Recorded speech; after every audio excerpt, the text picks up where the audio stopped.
You better be quiet. Well, that's one thing about you, Bubba. Like, you'd have fit right in. Back in the days that I raced, you'd have fit right in. I would have loved to race back then. Man, me too. The way you race, you know, that's exactly the way we raced back then, because it was all about you raced other people the way you want to be raced. That's the way it was. It is. I mean, it goes a long way.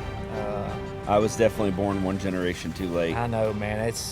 That's one thing that I enjoy racing now, but just hearing the stories and how y'all race and talking to all these guys and working on our race car, you just had to manhandle race cars. You know what I mean?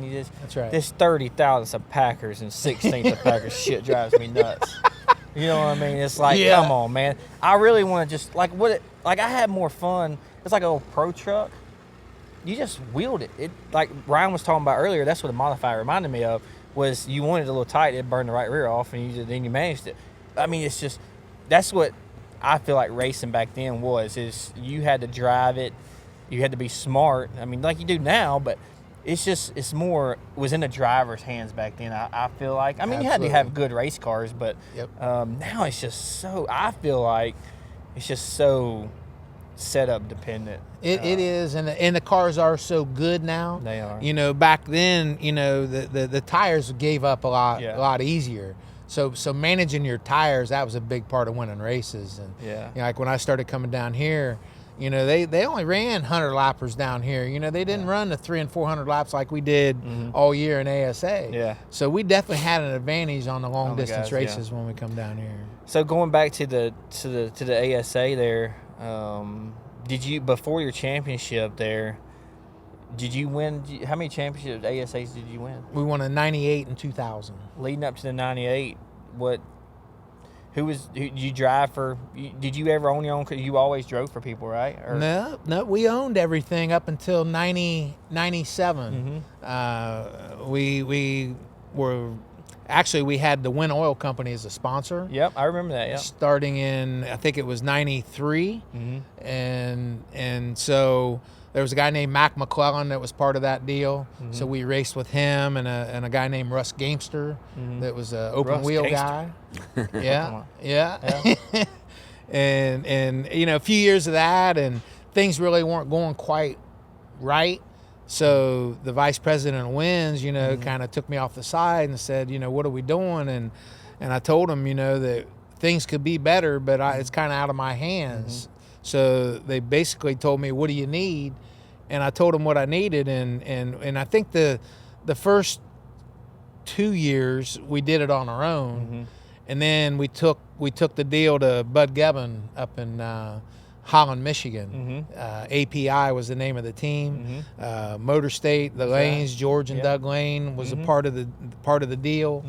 And right then, that's... Bud still goes to the races now. Bud still comes to the racetrack with the catalog. Great guy. Hey, he's helped me around Berlin. Yep. I mean, he'd come over and tell me, hey, you need to do this, entries this, and he's helped me. He's a super nice guy. Yep. Super nice. He's helped me a lot.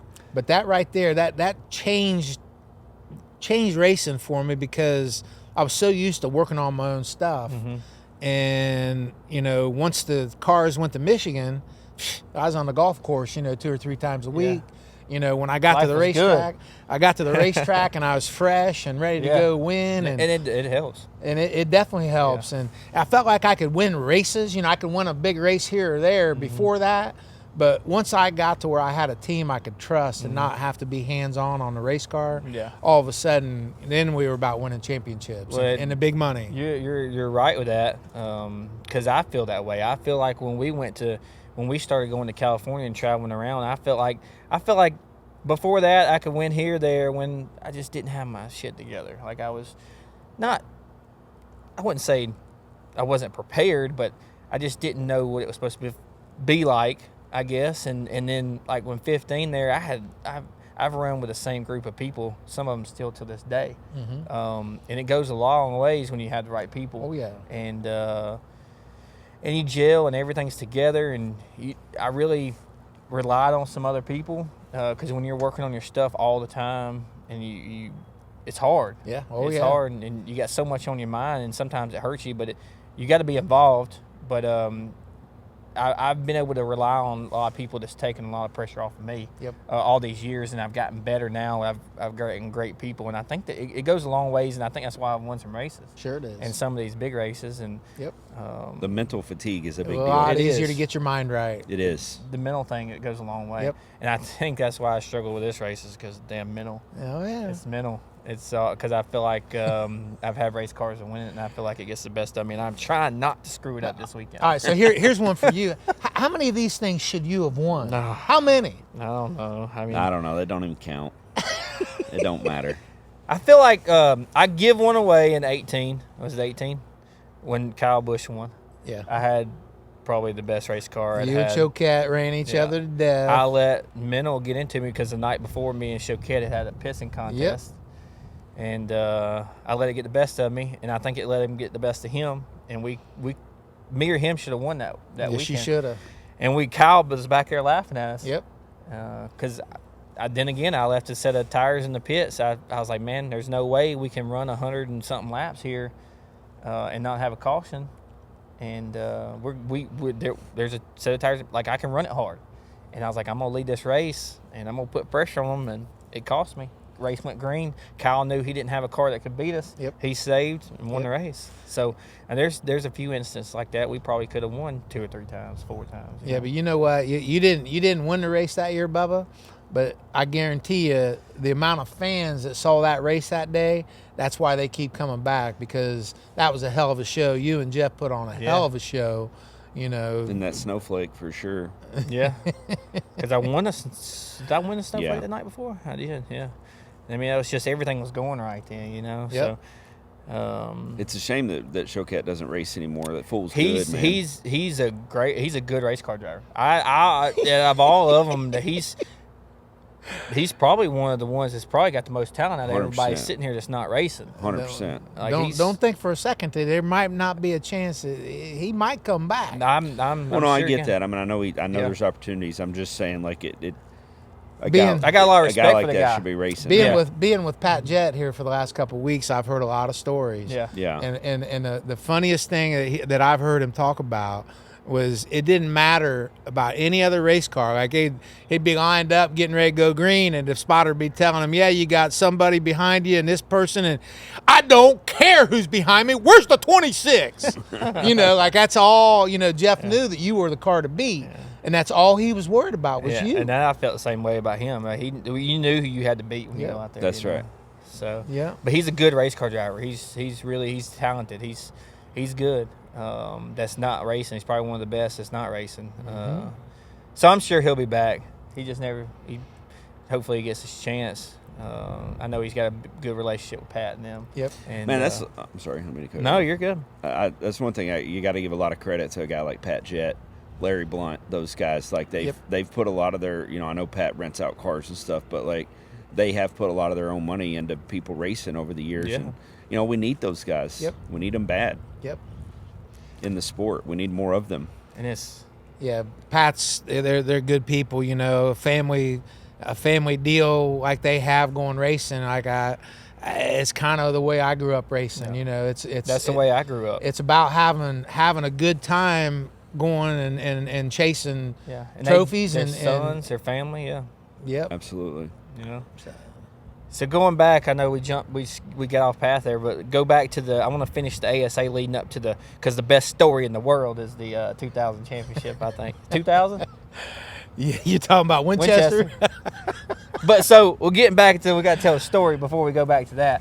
So what year, if you YouTube it right now, everyone get on YouTube, BSM with Bubba, and subscribe and check this out. I'm going to post a link to this famous Madison race, ASA. What year was it?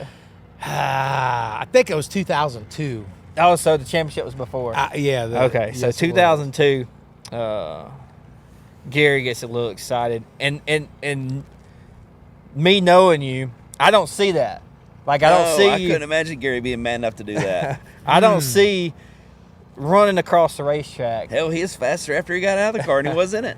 And so all you see in this video is him running across the racetrack right there, and when you get there, you give out, huh? Yeah. So who was it? Man, Mike we Eddy? missed It was Mike Eddy, and that particular year, he wasn't racing for a championship. He was racing here and there, and we was racing for a championship. Yeah. And so Joey Clanton had started the year off really, really strong. Yeah, he was strong in the beginning of 2002. Yeah, and he'd won half the races probably halfway through the year. Well, we got to, I can't remember where the first race was, Eliana, Minnesota State Fair, somewhere. And we ran off 4 of the next 5. Mm-hmm. So we go into Winchester, and that's when the whole thing that you're thinking about leads up to that. It was actually 2002 championship. So so we're not talking about the Madison run across the racetrack. Madison running across the racetrack, that actually kept me from winning the championship, because those 4 out of 5 that I won, that's the one I didn't win. Yeah. So that was a hard pill to swallow, but see, I didn't see all that. I guess the championship has had you so wound up, because I see you as the easygoingest person in the world. Yeah, and I am, like. But when you get fired up behind that race car and you do something, you yeah, get emotional attached to it. That's what we was talking about earlier. Yeah. Like you're there to win. You put your helmet on and you do become a different person. And I got probably some people saw me as that's Sam Gary, because he's just riding, just riding. Yeah. But then when it come money time, that's when I felt like I become an animal. So in 2000, so leading up to the Winchester there, y'all going for the championship, right? Yep. And what happened? Joey lost the right rear. Joey. Or left rear. I can't remember how it all happened.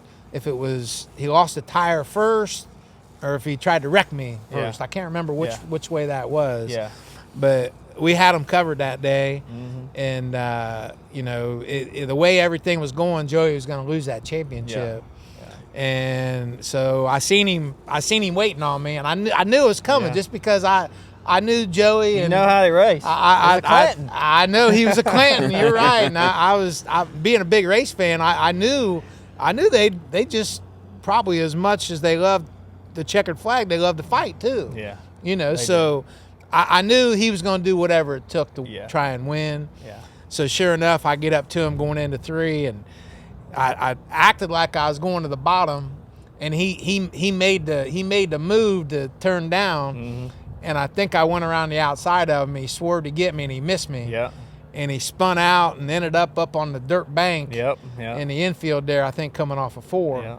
And he lost another lap or something, and it really looked pretty good for us at that point. Mm-hmm. It was $200,000 to win that points championship. Oh, wow. And so like it was a big deal. And so as the race played out, we got 5 to go, and we had won the championship. But Kyle Busch, of all people, Kyle Busch, had a hub bearing take a shit on him. Yeah. And so he dropped out of the race, and I still remember my crew telling me that they were down there trying to make sure he didn't go back out, or trying to get him to get back out. Clanton's bunch was there trying to make him not go back out. Yeah. And make a long story short, Joey won that championship that year by 1 point. We won the race, and which was big. Winning Winchester for the second time was pretty big for me. Yeah. But the thing I remember the most about it was my dad after the race, because my dad, he wasn't the best loser. Mine ain't either. That's a damn fact. Mine ain't either. That is a fact. And I went up to Joey after the race. It's just what we all did. You race hard all year, and then whoever wins the championship, everybody congratulated him. Yeah. And I went up to Joey. I'll never forget it. I was out by that road that leads you into the racetrack from out on the road. Yeah. And I congratulated him, and I turned around and walked away, and my dad was standing right there, and he started shaking his head, and he looked at me and said, "You're not off of my orange, boy." That's his exact words. And he was like mad dad. at me for about a week. Yeah. Yeah. That sounds like my Sonny. old man. For sure.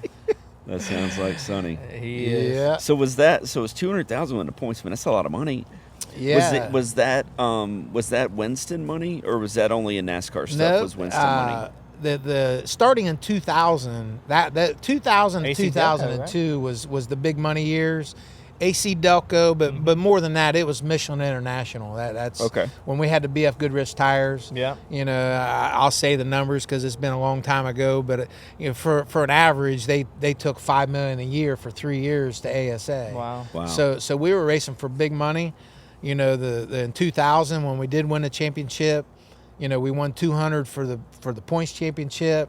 Come down here and won 50 for the Derby. Dang. You know, I short track raced 22 races that year and made 450,000. Ain't that crazy? Yeah, So, that's and I was awesome. 50% at that time, so Yeah. it was pretty That's good, good. pretty Yeah. good year. That's awesome, man.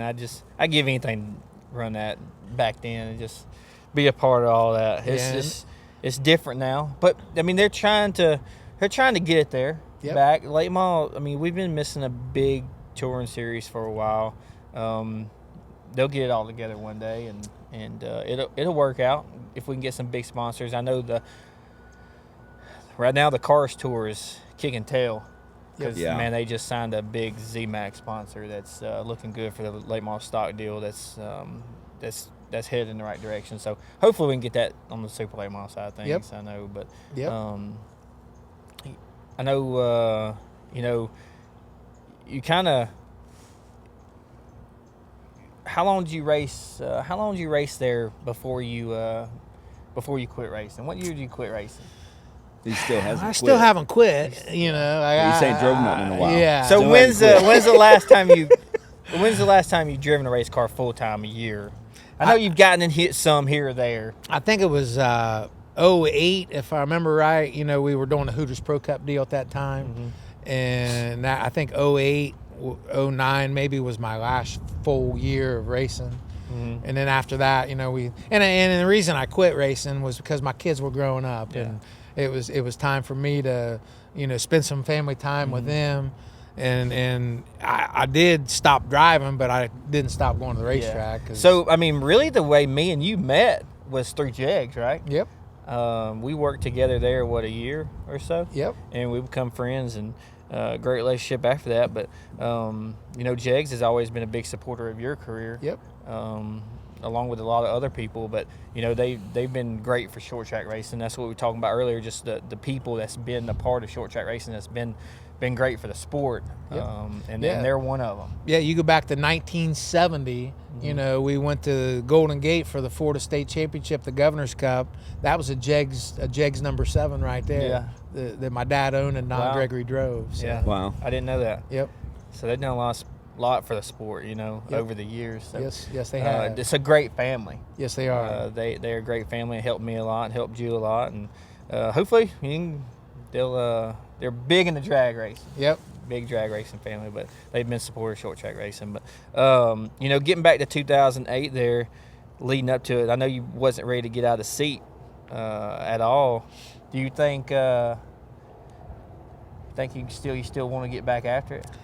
You know, it's a tough question because I guarantee you the answer would be yes if I wasn't at the racetrack every week. You know, but a good friend of mine, Brandon Ernest, told me that, you know, when you start putting a helmet on and you start getting back to the driving, that you're going to start getting behind when it comes to the evolution. Yeah. And at that time, yourself was the one that was really responsible for how everything evolved, because when you brought the Senneker car out and it become a dominant race car, you know, that's when the evolution of short track racing started changing as far as I'm concerned.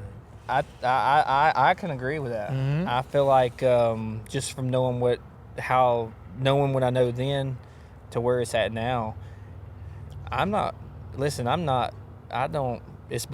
Senneker had a badass race car, and I was lucky enough to be able to drive the thing. Yep. And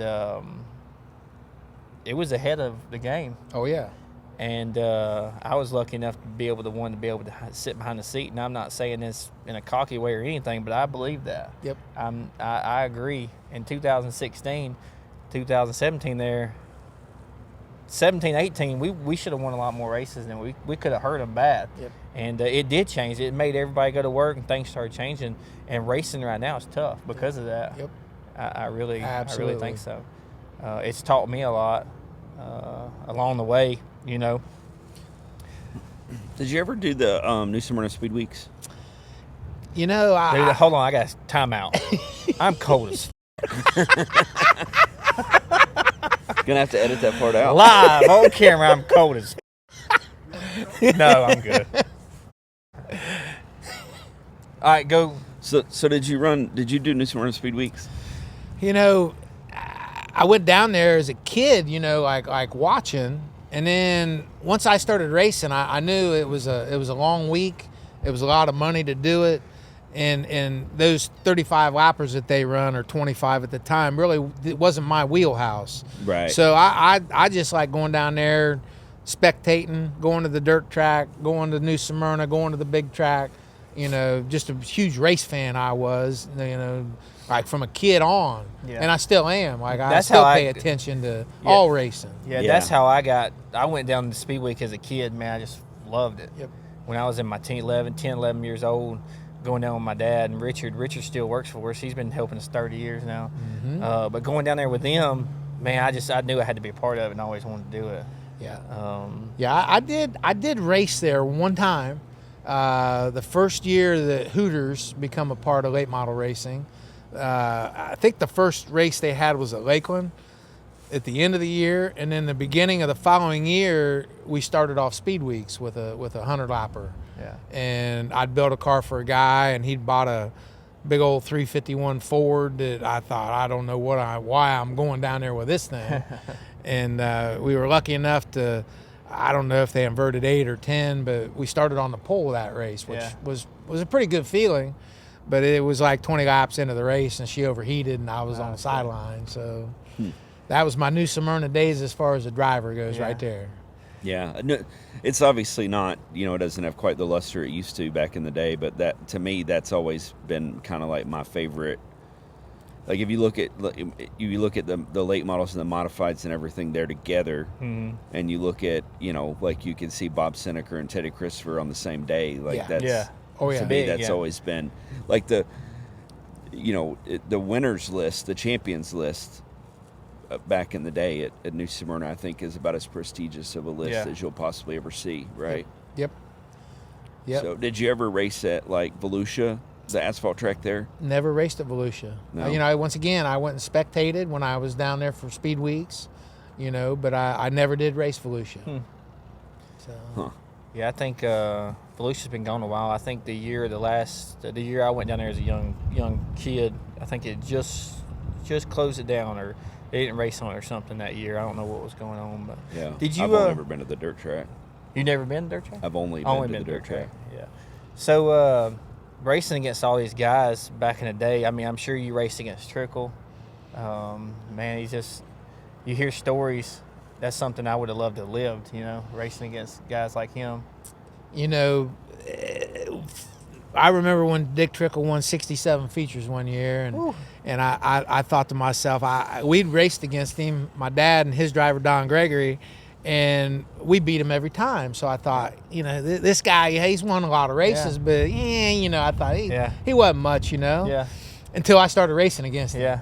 and then I found out how good Dick Trickle was, because you know, once again, he raced just like us, Bubba. You know, he was an animal when it come to wanting to win races, but he also knew that it was all about having a good time doing it. You know, and it really is. I mean, it is. You gotta have fun doing it. Or you're not gonna be in a sport very long. Yeah, there's times where you can be serious.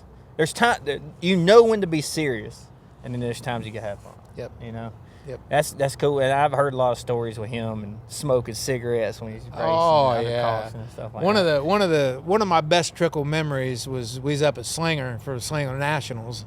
Didn't you win that once? Yeah, that was the year we won. You won Slinger too? I won Slinger. Are you sure? Well, I did get my name on the back of the shirt, you know, because I was driving for Richie Waters. I don't know if I need to say much more than that.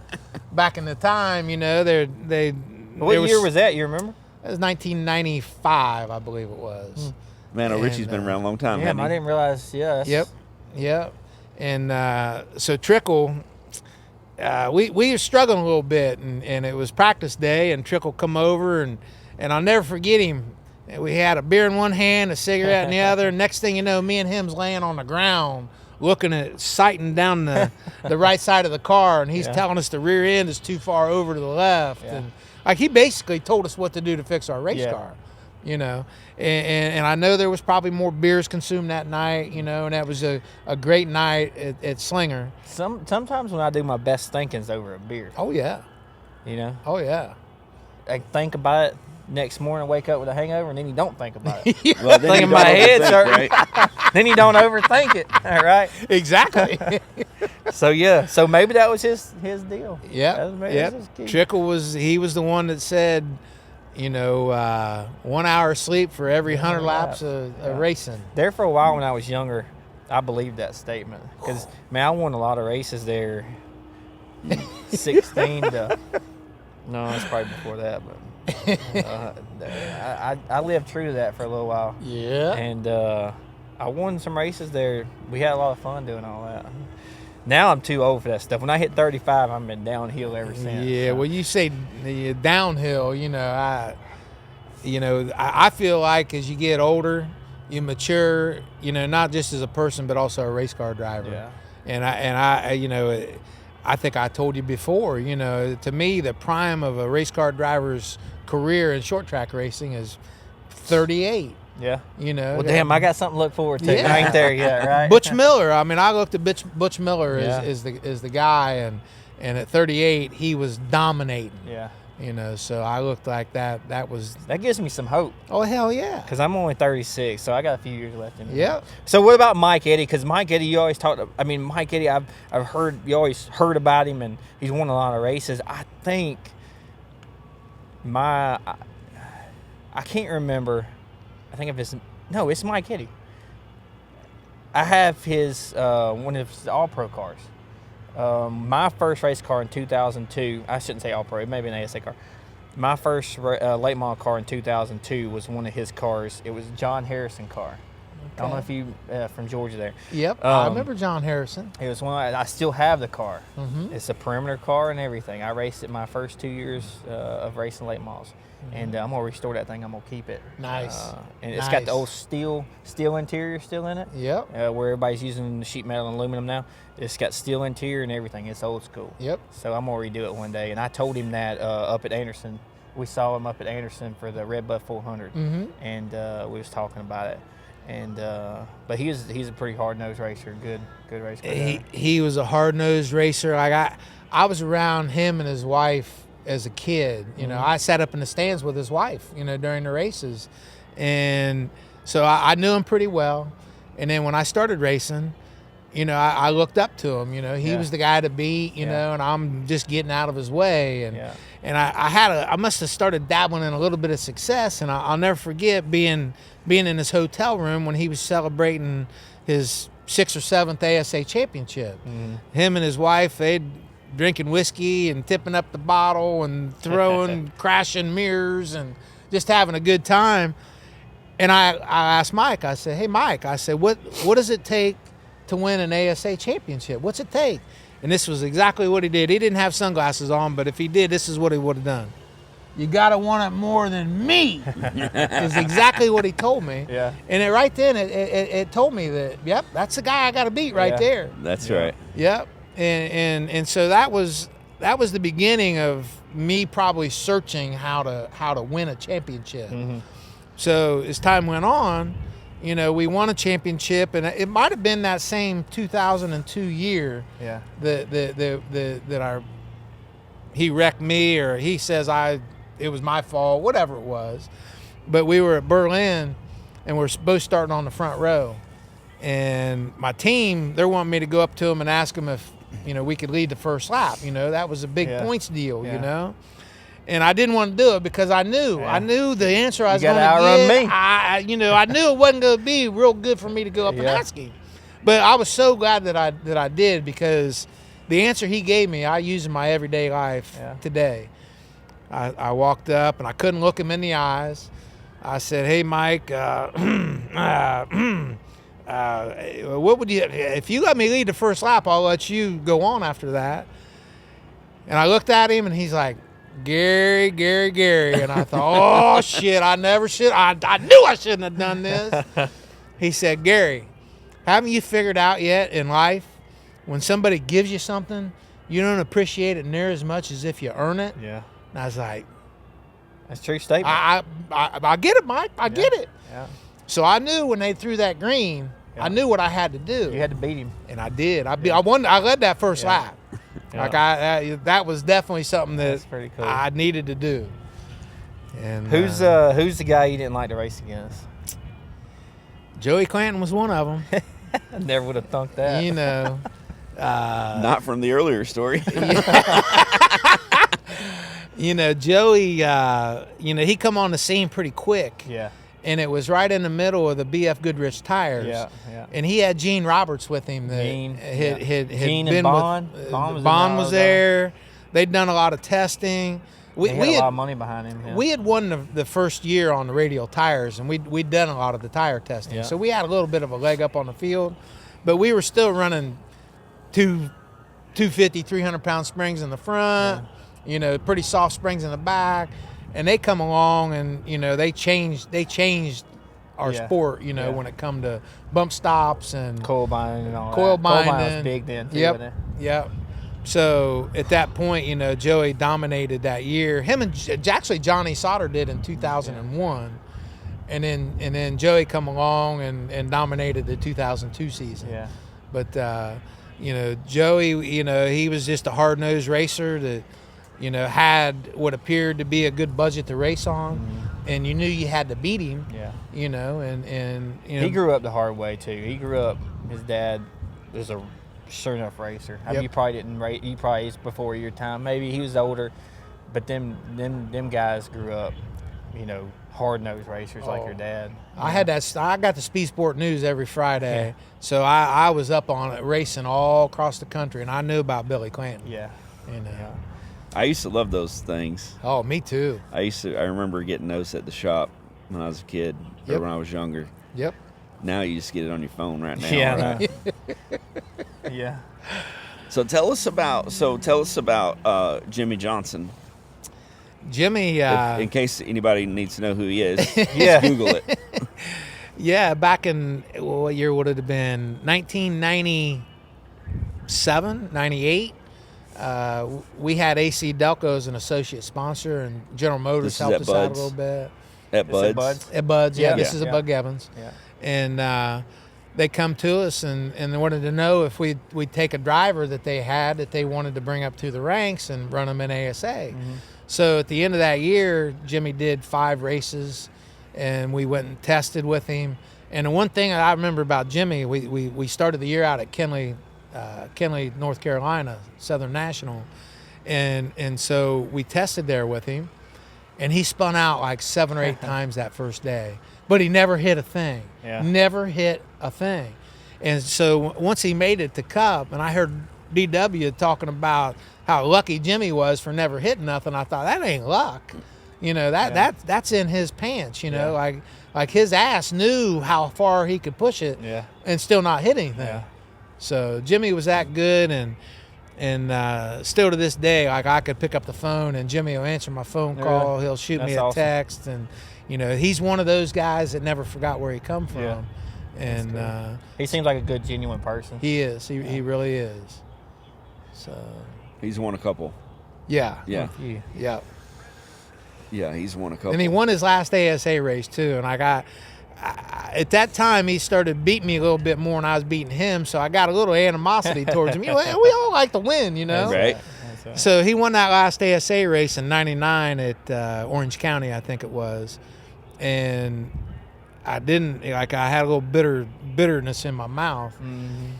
He went on, and I ended up spotting for Jimmy his first bush race at IRP. Really? Yeah.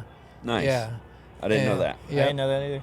So, Jimmy he's good people, and he deserved everything he got when it come to all his accolades, winning championships and races. That's good. Yeah. So do you think he's more famous for winning 7 championships or wrecking that bush car at Watkins Glen? Oh, boy. You remember that? I can think of a few other things he was more famous for. First, Man, that thing hit a ton, didn't it? Yeah, and he got out and he was standing on top of the car, sponsored by Cedrin, right? Yeah. Like, it was perfect. He never really won any bush races or anything before that. No, that's right. Yeah. The really good Cup drivers suck at bush cars. Stewart, Johnson. We went to Dover in '99, his last year, and he dominated. He had Tony Liberati was his crew chief, and I remember them showing up and they had fender wells all cut out. And I'm like, "What's that for?" Let the air out from underneath the car, and I'm thinking, oh, "Boy, we're way behind on this deal." Well, Jimmy dominated the race, and he ended up breaking the rear end or something, and then Dave Sensenba and somebody else is racing for the lead, and they wrecked each other. And I'll be damned if here I am in the lead with 20 to go, and we checked out on the field and actually won that race at Dover. And Nice. And but looking back there, Jimmy, he showed how good he was going to be, because he totally dominated that day. Yeah. He's got a lot of talent for sure. Yep. What's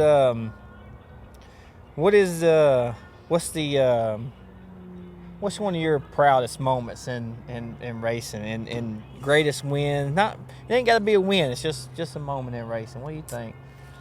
I can tell you mine. Mine's something like, for right now, I mean, to me, it's hard to beat the Oxford 250 for me, because everybody had us so down, couldn't do it, not possible kind of situation. No way you're going to make the race. And then we go up there and win. When people doubt you, it had been a long time since somebody went up there and one of their local cars up that way didn't win. Mm-hmm. So I always wanted to go up there and race that race, and I never got the chance to do it. It's a lot like this race, wouldn't you say? I mean, it's a different atmosphere. It's a massive event. It is. People don't realize how big and huge it is up there. Mm-hmm. It's their Snowball. It's their Daytona.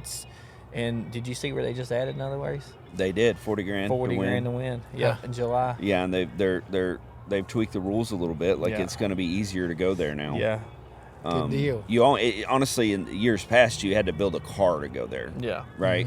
Mm-hmm. Yeah. And so they made a couple adjustments in the rule package, and it's going to be easier to go from here to there. I'm hoping that they pick up some cars from down here. Yeah. Mm-hmm. Because people want to go. It's a tough place now. Well, now you can go twice, right? Yeah. Long way up there. I'm having to drive the hauler these days, so I don't know. But what's one of your? I mean, you may have a couple of them, Because you've won a lot of races and been special over the years. You've seen a lot of things, and had a lot of great people along the way. It's awful hard to pinpoint one, but I can tell you that first big win, 1990, All-American 400. It was like we were just happy just to be in the show. Yeah. We had an open trailer and a cube van, and and to win that day, like it took something special to make it happen. Yeah. That was back then. There was nobody that ran a bigger right rear spring, but we had a bigger right rear spring in on that day. We had less horsepower than most guys, and the track greased up, and we ran the last 100 laps green, so like everything fell right into place for us. That was a big underdog win for me and our team. That was one. Man, I had to go with this 92 Snowball Derby. 92 Snowball Derby was what I was just getting ready to say. Because we come down here to have fun. That's history right there. And to try and win the race. That's history right there that people don't even know. That's pretty good. I think me and Eric Jones might have been. Eric Jones done it? Eric Jones did it too. Yeah, that's pretty good. And, that was definitely a fun weekend. This is kind of funny. That whole weekend, that whole week I was down here, I got up every morning early, went to the Waffle House all by myself. I'm going to Waffle House tomorrow. 6 o'clock in the morning, drinking coffee. And after I left here, after we won that race that weekend, I thought, I'm going to end up marrying me a Waffle House woman. And I never got close to marrying. I did date a couple of them. But then, so you get the chili on the hash browns? No, that's the deal with the Waffle House. That's what you got to do. I keep it stock. I put chili and jalapenos. Yeah, no, you got to try it, Gary. I'm telling you. Scattered, covered, and smothered. I get them with ham and chili. Chunked and all. Yeah. Heck yeah. Winchester in 2000. To be able to go there and win. I'd been going there since I was a little kid. I'd seen people die at that racetrack. I've seen people out in the weeds and the trees. I might need some help at Winchester. I told you. I sent you a text. I told you we'd go up there and win this last year. You send me a text about every year, and I hadn't been in the situation to text you back. So maybe one day I can text you back on that. Yeah. Maybe one day I'm gonna text you first. I'm looking forward to that, Bubba. I'm looking forward to that because that whole race right there, it's just about managing the race. Yeah. And if you put yourself in a position to win, things are a little different than what they were back then, because you only had 3 or 4 cars on the lead lap at the end of the race back then. Yeah. Today, with the competition the way it is, the way that the rules are, lucky dogs and people getting laps back, there's usually 6 or 7 cars racing for the win, lap 390 of the 400 lap race. Yeah. So, but that was definitely, to go there and win after all the years of going there watching. I actually won the race in 1979 as a tire changer. That was the first time I'd ever changed tires. Huh. And to go there and win it was the dry power 400 back then was pretty special. Huh. I was awesome. I was a place kicker on the football team, and it come time for the Winchester weekend. I had to make a decision. And I said goodbye to my football career, which wasn't much. Probably a good idea. Yeah. But yeah, I That's mean, awesome. so there's a lot of stuff. Me and you, I'm just going to be honest with the BS and with Bubba people right here. I'm cold. And there's a lot of stuff that I want to talk to Gary about that we're going to cut short today. So, you cold? I'm chilly. Yeah. I'm chilly. I'm freezing. We're gonna rewrap We've been here this. for 3.5 Your hours. hand's shaking, Brandon. Yeah, We've been sitting here for 3.5 hours. yeah, we're gonna wrap this up today, but there's a lot more. We're gonna do this again in a different atmosphere. Maybe have some beers and stuff. I like that. We're gonna do it a little different next time. There's a lot more me and you got to talk about that's out there that we need to give these people something to hear. But, Yep.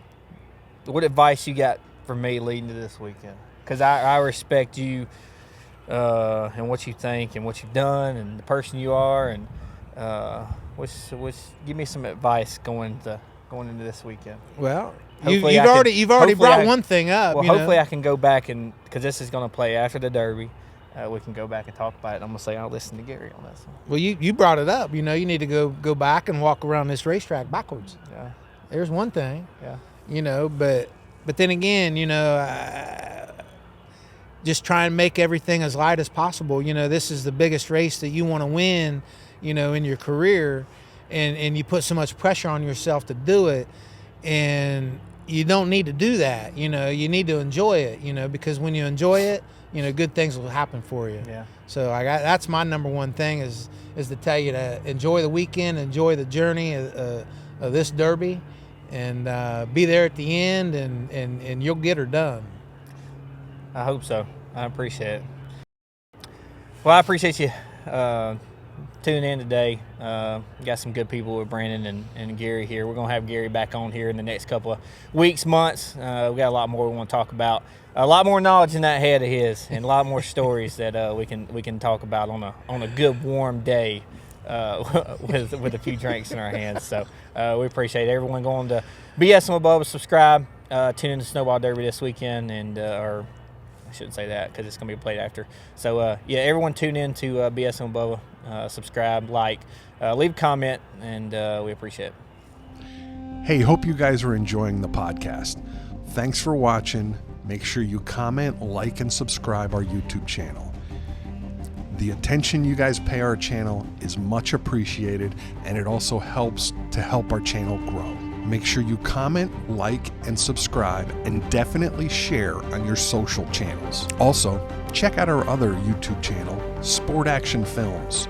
It's where you can see a whole lot of other type of racing things, as well as super late model videos, podcasts. Thanks for watching BSing with Bubba, the Gary St. Amant podcast from Five Flags Speedway. See you guys next time on the BSing with Bubba podcast.